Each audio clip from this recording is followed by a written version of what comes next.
Sir, ano po nangyari?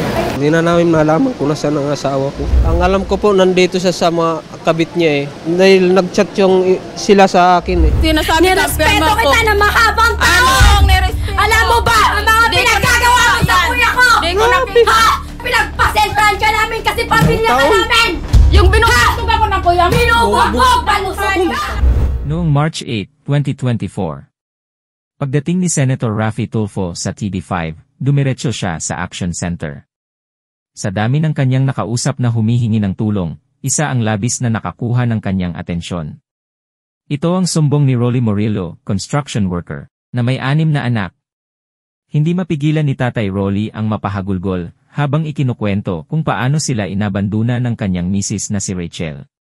Kailan kayo huling nag-usap ng misis nyo? Tagal na po. Noong 2023 pa po. March po yun. Saan po siya huling nalaman nyo na nakatira? Wala. Nung magkausap kayo noong March 2023, saan daw siya? Sa ibang bansa po. Saudi po, Riyadh. Paano po siya nakarating doon? Apply ng trabaho, domestic helper po siya. Anong pangalan? Rachel po. Asiro Morillo po. Anong pangalan po ng agency niya? Alalamiya.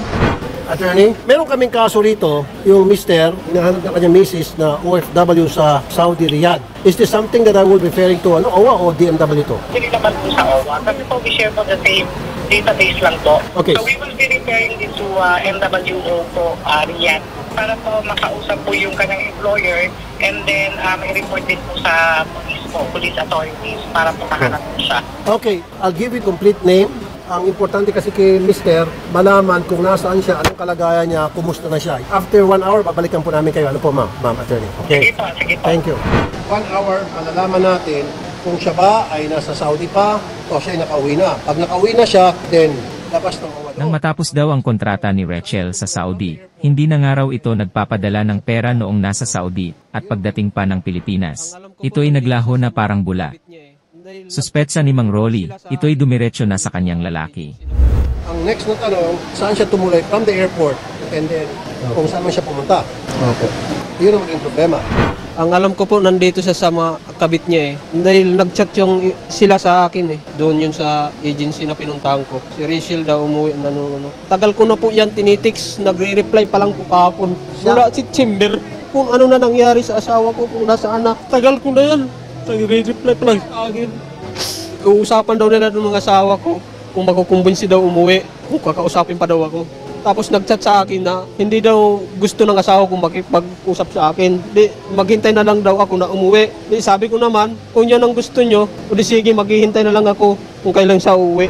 Okay, ang gusto kasi mangyari po dito, masiguro na nandito na si Mrs. Ngayon, pinapatawadan ko po agency para mag-crackdown natin kung saan siya tumuloy. Maybe alam ng agency, baka meron alam ng agency po dito. Yun po yung gusto ko alamin. Okay?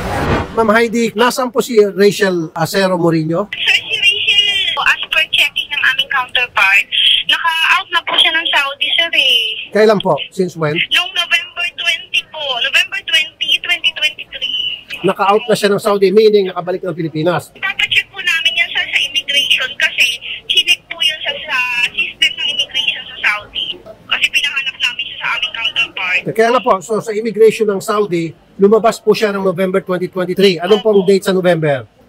November 20 po. Saan po papunta? Wala pong sinabi sa amin pero nakalabas na raw po siya ng Saudi. Pero hindi na po siya nag-apply sa inyo? O siya, Wala na, sir. out na siya sa inyo? Hindi rin po siya nakikipag-communicate, sir, sa amin eh. Wala siya sinabi kung saan siya pumunta? Wala po, sir. Okay, sige po. Maraming salamat po, Ma'am Heidi, ha? Opo, thank you, sir. Okay, sir, may problema. Wala nang kinalaman dito yung OWA sa DMW kasi nakauwi na. Mismong agency kausap ko, sabi nakauwi na. Now, ayaw lang ni Mrs. na umuwi na. Sorry, masakit man sabihin to. Ayaw na ni Mrs. makipagkita sa'yo. May anak po kayo? 6 po. Puro sa akin. Maliliit pa yung... Ano po duda niyo bakit ayaw makipagkita ni Mrs.? Wala akong ibang dahilan sa kanya. Basta binigay ko lahat para sa kanya. Nananawagan naman ako sa asawa ko. Bakit ganun ang ginawa mo sa akin? Ano bang nagawa ko sa iyo? Sobra. Hindi ka na naawa sa mga bata. Dami natin na lang. Yung pa binigay mo na problema lahat. Binigay ko pati sa nanay mo, mga kapatid. Pagkain, tira. Wala akong tigil sa trabaho. Tapos mabaliw na nga ako eh. Ginawa mo pa sa akin, sobra. Kahit ngayon nanay ko andun, nag-aalaga kahit matanda. Pawang mga menor de edad ang kanilang mga anak, 16 years old ang panganay at 6 years old naman ang bunso. Nangako si Senator Raffy Tulfo, gaya ng gustong mangyari ni Tatay Rolly, na ipapa-blocklist niya sa Department of Migrant Workers at Overseas Workers Welfare Administration si Rachel para hindi na ito mabigyan ng panibagong kontrata sa abroad. Ipinangako rin ni Idol na tutulungan niya si Tatay Rolly at ang kanyang mga anak na magkaroon ng panibagong panimula sa pamamagitan ng pagbibigay sa kanila ng pangkabuhayan na magagamit niya sa pagtaguyod ng pangangailan niya at ng kanyang mga anak. Papa-blacklist po natin siya sa OWA, sa DMW, para hindi na siya makalabas ng bansa. Ikaw ang gagawin namin complainant na hindi siya basta-basta mabigyan na ng kontrata palabas ng bansa. Okay? Sige po. Ngayon, tingnan natin kung pwede tayo makapag-file ng kaso o laban sa kanya dahil inabando na niya yung kanyang mga anak, 6 na anak, may mga minor edad ho ba? Ilan pa po yung mga anak nyo? Ano po, yung panganay ko po, 16 po. 16. Yung sumunod, 14 po. 14. Tapos, 12, 13. Yung babae, 8. so lahat minor edad from 8 to 16. Maliliit pa yan, iniiwan na sa akin. So wala siyang pinapadala ng suporta since habang nasa Saudi siya. Una lang po, nagpadala siya sa akin, ilang beses lang. Tapos pagdating po ng March, tapos block niya ako, pagdating ng March, ito po ang pinadala niya sa akin, no? 4,000 Gcash, may 400, may 200. Okay. Yan. So hindi consistent. Ang tanong ko, sir, baka naman nag-away kayo, baka naman Hindi po. minura mo siya, o baka naman nabalitaan niya na pinagsusugal mo lang yung pera na pinapadala niya. Wala po. O ikaw ay naglalasing-lasing o nag-adik-adik. Sorry, sir, wala bang ganon? Hindi po. Ang sabi ko lang sa mga anak ko, dahil wala na yung maman nila ingatan na lang yung sarili nila. Kahit pag-aaral ng mga bata, hindi niya nakaano. Kahit pagsulat ng ngalan, hindi niya tinuruan. Ako pa nagtuturo. Naano lang ako sa sarili ko dahil ginawa sa akin. Tres lang.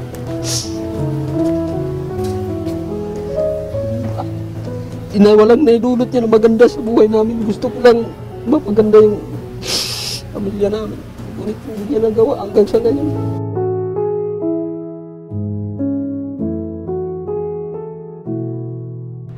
Ganito po, Tay.